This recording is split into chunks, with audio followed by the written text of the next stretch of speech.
আসসালামু আলাইকুম ওয়া রাহমাতুল্লাহ। সপ্তম শ্রেণীর অনুশীলনী ৪.২ এর বীজগণিতীয় রাশির ২৭ নং সমাধান শিখব। তো এখানে দেখতে পাচ্ছি ২ টা রাশি আছে। প্রথমটা হচ্ছে প্রথম রাশি আর দ্বিতীয় কমার পরে যেটা আছে এটা হচ্ছে দ্বিতীয় রাশি। তো আমরা এখানে এই এর দ্বিতীয় রাশিটার নাম হচ্ছে ভাজক আর প্রথম রাশিটা হচ্ছে কি ভাজ্য। অর্থাৎ আমরা ভাজক দিয়ে ভাজ্যটাকে ভাগ করব। তো আমরা প্রথমে এখানে এই ভাজকে যেই ঘাতগুলো আছে অর্থাৎ এই যে x এর উপরে পাওয়ার আছে 2, আবার এখানে x এর উপরে কিছু না মানে একটা 0 আছে, 1 আছে, হ্যাঁ? তো এখানে বড় ঘাতগুলোকে আগে আমরা একটু সাজিয়ে নিব, হ্যাঁ? আর এখানে যে ঘাতগুলো আছে এগুলোকে আমরা প্রথমে বড় থেকে ছোটর দিকে সাজাবো। দুইটাকে আমরা বড় থেকে ছোটর দিকে আমরা সাজিয়ে লিখবো। তো আমরা এখানে লিখবো যে ভাজক ও ভাজ্যের উভয়কে x এর ঘাতের অধক্রম অনুসারে সাজিয়ে পাই। এই কথাটুকু আগে লিখে নিব। যদি না বুঝো তাহলে একটু পরে দিয়ে বুঝবা, সমস্যা নেই। দেখো প্রথমে লিখবো যে ভাজক ও ভাজ্যের উভয়কে, ভাজক ও ভাজ্যের উভয়কে x এর ঘাত অধক্রম অনুসারে সাজিয়ে পাই। আচ্ছা, এখানে x এর ঘাত অধক্রম অনুসারে সাজিয়ে পাই, এটা মানে কি? এটা হচ্ছে এখানে x এর পাওয়ার যেটা সবচেয়ে বেশি সেটা আগে লিখবো, আর যেটা হলো মানে ছোট সেটা একটু পরে লিখবো আর কি। তো আমরা এখানে লিখি, প্রথমে আমরা যেহেতু এখানে এই দ্বিতীয় রাশি দিয়ে প্রথম রাশিটাকে ভাগ করব, তাহলে আমরা এখানে প্রথমে দ্বিতীয় রাশিটা আগে লিখবো। এখন দেখো এখানে দ্বিতীয় রাশির ভিতরে সবচেয়ে বড় ঘাত কোনটা দেখো তো। এখানে এই যে x এর উপরে পাওয়ার 2 আছে, তার মানে এটা হচ্ছে সবচেয়ে বড়। তাহলে আমরা এটা লিখবো যে এক্স স্কোয়ার। তারপরে ছোট কোনটা, এখানে কি মানে একটা এক আছে, হ্যাঁ? তো আমরা এখানে লিখবো যে মাইনাস এক্স। এটা যেহেতু এক্স স্কোয়ার থেকে একটু ছোট তাই আমরা এখানে এখানে লিখছি। এরপর হচ্ছে এটা তো কোনো ঘাত নেই, এটা হচ্ছে একটা মান, হ্যাঁ? তাহলে এটা হলো কি +1। এখানে কিছু নেই মানে একটা মনে মনে প্লাস আছে, তো সেই প্লাসটা আমরা 0 সমান করে দিব। এরপর 1টা লিখবো, ঠিক আছে? এখন এটা দিয়ে তো ভাগ করবো এইটাকে, তাই না? এইটাকেও লিখব। তো প্রথমে আমরা লিখবো কোনটা, x⁻6। তো এখানে মাইনাস x⁻6, এটার সামনে মাইনাস ছিল তাই মাইনাস দিলাম। আর এটার সামনে কিছু নেই মানে একটা প্লাস আছে, +1 দিলাম, ঠিক আছে? আশা করি এতটুকু বুঝছো। তো আমরা এটাকে ভাগ করবো এখন। তো দেখো ভাগের সিস্টেমটা হচ্ছে কি, এখানে ভাজকের প্রথম পদ দিয়ে ভাজ্যের প্রথম পদকে ভাগ করা। এখানে ভাজকের প্রথম পদ হচ্ছে x² আর ভাজ্যের প্রথম পদ হচ্ছে x⁻6। তো এখানে x² দিয়ে যদি x⁻6 কে আমরা ভাগ করি, দেখো x² দিয়ে আমরা ভাগ করব হচ্ছে -x⁻6 কে। তো ভাগের সিস্টেমটা হচ্ছে কি, যখন আমরা ভাগ করব তখন পাওয়ার যেগুলা থাকবে ভাগের সময় পাওয়ারগুলো কি হয়ে যাবে, বিয়োগ হয়ে যাবে। অর্থাৎ এখানে 6 আছে না, এই 6 থেকে এখানে আমরা 2 বিয়োগ করব, তাহলে কি হবে 4, ঠিক আছে? 6 থেকে 2 গেলে 4 থাকবে। অর্থাৎ এখানে x² দিয়ে যদি আমরা x⁻6 কে ভাগ করি তাহলে আমাদের ভাগফল হয় x⁻4। আর এখানে মাইনাস ছিল না, তো এই মাইনাসটা এখানে বসিয়ে দেব, ঠিক আছে? তাহলে আমাদের ভাগফল হচ্ছে -x⁻4। আর এই ভাগফলটা আমরা কি করব, এখানে বসাবো -x⁻4। এরপর আবার এই ভাগফল দিয়ে কাজ করতে হবে, এটাই নিয়ম। ভাগফল দিয়ে এখানে ভাজকের প্রত্যেকটা পদকে গুণ করতে হবে। প্রথমে -x⁻4 দিয়ে এখানে x² কে গুণ করতে হবে। x⁻4 দিয়ে -x⁻4 দিয়ে আমরা গুণ করব কাকে, এই x² কে গুণ করে x² কে গুণ করব, এটাই নিয়ম। আচ্ছা, তো এখন গুণ করো। দেখো গুণের ক্ষেত্রে কি হবে, যোগ হবে পাওয়ার। এখানে 4 আর এখানে 2, তাহলে হবে কত, 6। আর এখানে 2টা x না, তাহলে একটা x নিব, আর এখানে মাইনাস বাকি আছে মাইনাস। কি বললাম, গুণের ক্ষেত্রে যোগ হবে, 4 আর 2 যোগ করলে কত হবে, 6 হবে, ঠিক আছে? তার মানে আমাদের এটা হচ্ছে গুণ। x⁻4 দিয়ে যদি x² কে গুণ করি তাহলে গুণফল হবে x⁻6 আর এই মাইনাস, ঠিক আছে? তো আমরা এখানে গুণফলটা বসাবো কোথায়, গুণফল বসাবো এটা দিয়ে এটাকে গুণ করে গুণফল বসাবো এখানে। -x⁻6 হচ্ছে আমাদের গুণফল, ঠিক আছে? একটাকে গুণ করা শেষ, এরপরে এখনো 2টা বাকি আছে, এবার গুণ করব এটা। এখন -x⁻4 দিয়ে যদি আমরা এখানে -x কে গুণ করি তাহলে হয় কত, দেখো মাইনাসে মাইনাস প্লাস, প্রথমে বসিয়ে নেব, এরপরে x⁻4 দিয়ে এখানে x কে গুণ করো। আচ্ছা দেখো এখানে পাওয়ার কি ছিল মানে একটা এক আছে, হ্যাঁ? এখন এখানে 4, তো এখানে এটার উপরে 1 আছে, তো 4 আর 1 কি হবে, 5 হবে। যোগ করতে হবে গুণের সময়, তাহলে x⁻5 হবে, ঠিক আছে? আচ্ছা, তো এটা গুণ করা শেষ, এরপরে আছে একটা, হ্যাঁ? 1 আছে, এটাকে গুণ করে দেখো মাইনাসে প্লাস কি হবে, মাইনাসে প্লাসে minus x to the power 4 দিয়ে যদি এখানে 1 এর সাথে গুণ করি তাহলে কি হবে x to the power 1 x to the power 4, ঠিক আছে।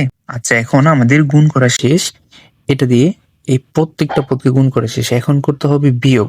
তো দেখো এখন বিয়োগের সময় মনে রাখবা চিহ্নের পরিবর্তন হবে, এখানে নিচের যে রাশিটা বিয়োগ করব এটার চিহ্ন সবগুলো পরিবর্তন হয়ে যাবে, এটা আছে মাইনাস হবে প্লাস, এটা হবে প্লাস আছে হবে মাইনাস, এটা মাইনাস হবে প্লাস, ঠিক আছে। আচ্ছা এখন দেখো মাইনাস এক্স টু দি পাওয়ার 6 থেকে যদি আমরা প্লাস এক্স টু দি পাওয়ার 6 বিয়োগ করি কিছু থাকে না, আবার দেখো এখানে উপরে প্লাস 1 আছে, আচ্ছা নিচে কি কোনো প্লাস 1 কিংবা মাইনাস 1 আছে, কোনো সংখ্যা আছে?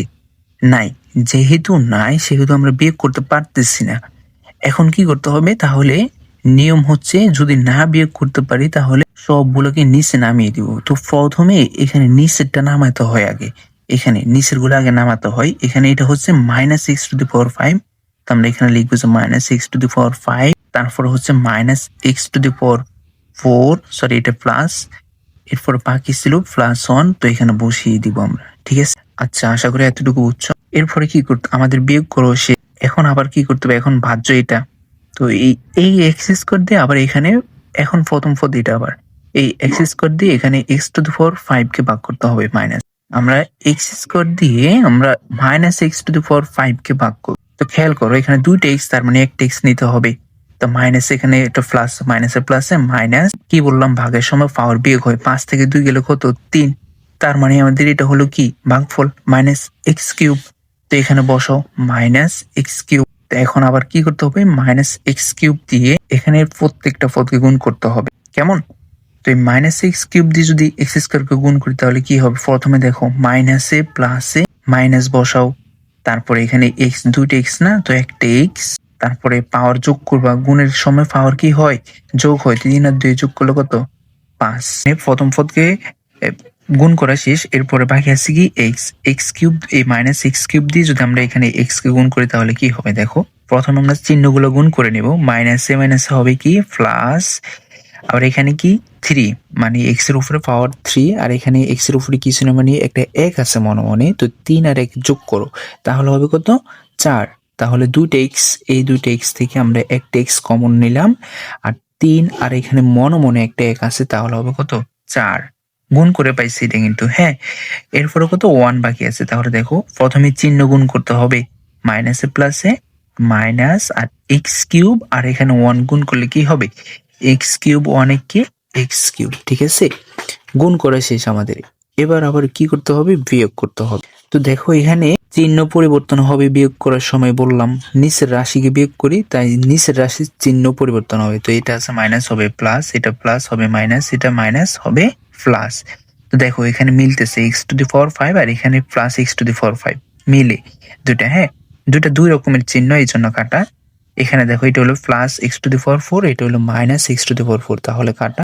এখন এটা হলো 1 আর নিচে কি 1 আছে কিংবা এক্স কিউব আছে উপরে, তা মিলে না এই জন্য নিচে বসিয়ে দিব আমরা, এখানে প্রথমে এটা বসাবো প্লাস এক্স কিউব, তারপর হলো কি প্লাস 1, ঠিক আছে।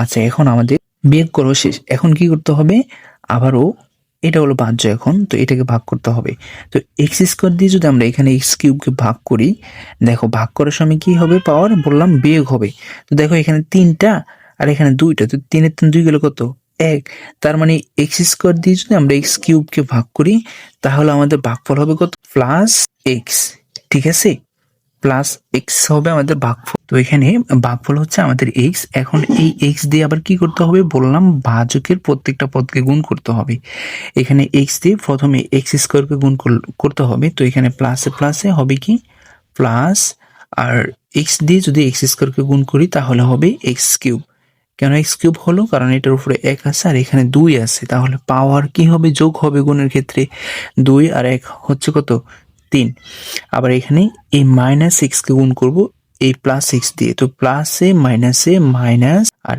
এক্স দিয়ে যদি এক্স কে গুণ করি তাহলে হবে এক্স স্কোয়ার, আবার বাকি আছে কোনটা এখানে প্লাস 1, তো প্লাসে প্লাসে প্লাস এক্স দিয়ে 1 কে গুণ করলে হবে এক্স, 1 কে এক্স। তো এখন আমাদের বিয়োগ করতে হবে, গুণ করা শেষ, তো এখানে এটা হচ্ছে মাইনাস, এটা হবে প্লাস, এটা হবে মাইনাস, দেখো মিলে কিনা উপরে নিচে, এটা হলো প্লাস এক্স কিউব, এটা হলো মাইনাস এক্স কিউব মিলে, আর কি মিলে কোথাও দেখো মিলে না, তাহলে আমরা কি করব, নিচে বসিয়ে দিব। তো এটা হলো প্লাস এক্স স্কোয়ার, আর এটা হচ্ছে মাইনাস এক্স, এটা হচ্ছে কি প্লাস এক্স প্লাস ওয়ান। এখন এটা হচ্ছে কি আমাদের ভাজ্য। তো আমরা এখানে এই প্রথম পদ দিয়ে আবার এখানে প্রথম পদকে ভাগ করব। তো এক্স স্কোয়ার দিয়ে যদি এক্স স্কোয়ার ভাগ করি, দেখো মিলে। এক্স স্কোয়ার দিয়ে যদি এক্স স্কোয়ারকে ভাগ করি, তাহলে আমাদের ভাগফল হবে প্লাস ওয়ান। এখন এই ওয়ান দিয়ে আবার এখানে প্রত্যেকটা পদকে গুণ করতে হবে। তো ওয়ান দিয়ে যদি এক্স স্কোয়ারকে গুণ করি, তাহলে কি হবে, প্লাস, এই যে প্লাসে প্লাসে প্লাস, দিতে হয় না, দিলেও হয়, না দিলেও হয়, সমস্যা নাই। তো এক্স স্কোয়ার লিখলাম, ওয়ান দিয়ে এক্স স্কোয়ারকে গুণ করলে এটাই হবে। ওয়ান দিয়ে আবার মাইনাস এক্স কে গুণ করলে হবে কি, প্লাসে মাইনাসে প্লাসে মাইনাসে মাইনাস এক্স ওয়ান কে এক্স, আবার ওয়ান কে গুণ করব। তো প্লাসে প্লাসে প্লাস, এটা এটা আবার ওয়ান দিয়ে ওয়ান কে গুণ করলে হবে ওয়ান। আচ্ছা, এখন কি করব, বিয়োগ করব। দেখো এখানে প্লাস হবে মাইনাস, এটা মাইনাস হবে প্লাস, এটা প্লাস হবে মাইনাস। এখন দেখো নিচ এটা প্লাস এক্স স্কোয়ার, এটা মাইনাস এক্স স্কোয়ার, এটা minus x plus one minus one. ঠিক আছে, তাহলে আমাদের ভাগশেষ হলো শূন্য, আর ভাগফল হচ্ছে কোনটা, এটা। তো আমাদের নির্ণয় ভাগ, এটা আশা করি বুঝছো। যদি কোনো বুঝতে সমস্যা হয় তাহলে আমাকে কমেন্ট করে জানাবা, আমি আবার বুঝিয়ে দেবো সুন্দর। সবাইকে আসসালামু আলাইকুম।